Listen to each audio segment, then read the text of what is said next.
क्या ग्रीक देवी देवता हिंदू देवी देवताओं की नकल हैं?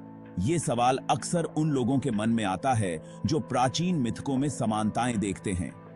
आज हम इस विषय की गहराई में जाकर जानेंगे कि इस दावे में कितनी सच्चाई है। प्राचीन ग्रीस और भारत दोनों के पास समृद्ध पौराणिक परंपराएं हैं।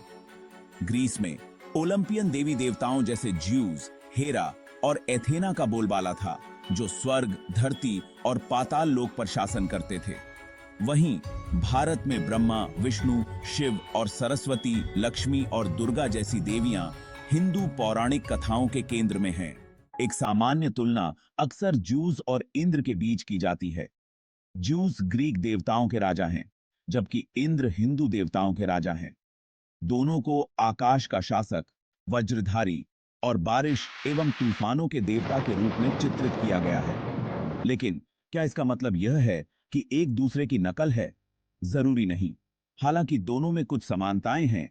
उनके चरित्र, कहानियां और महत्व काफी अलग हैं।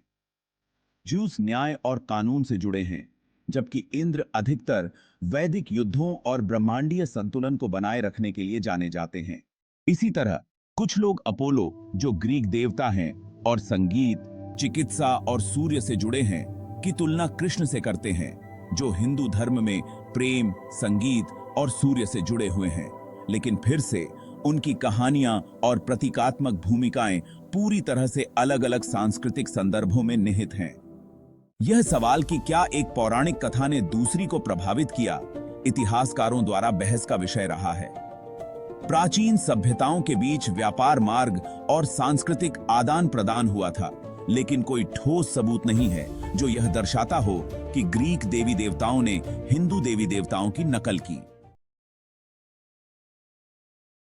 ग्रीक और हिंदू पौराणिक कथाएं हजारों वर्षों में स्वतंत्र रूप से विकसित हुईं, जिन्हें उनकी अनूठी संस्कृतियों, वातावरण और दर्शन ने आकार दिया। जबकि कुछ समानताएं हैं, खासकर इंसान जैसे देवताओं में जो विशिष्ट क्षेत्रों पर शासन करते हैं। उनकी पौराणिक प्रणालियां अलग-अलग उद्देश्यों को पूरा करती हैं।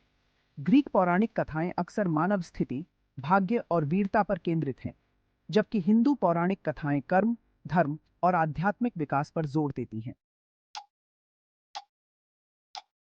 तो हमें ये समानताएं क्यों दिखाई देती हैं? हो सकता है कि यह आम मानव अनुभवों की वजह से हो।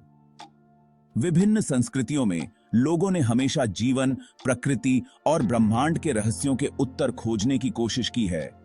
इससे उनके देवी देवताओं और मिथकों में समान विषय उत्पन्न हो सकते हैं। आज हमारे साथ इस यात्रा के लिए धन्यवाद।